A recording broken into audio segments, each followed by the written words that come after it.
What's the meaning of agnostic? Agnostic. Agnostic. Agnostic.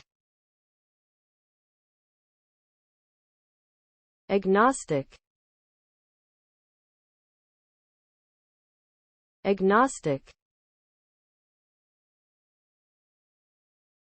The term agnostic refers to someone who does not claim to know whether or not a god or gods exist.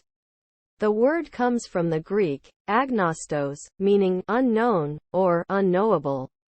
This position is often contrasted with atheism, which asserts that there is no god or gods, and with theism, which affirms the existence of one or more deities. Agnosticism is not necessarily a fence-sitting position, as agnostics may hold strong beliefs about the limits of human knowledge or the nature of the universe.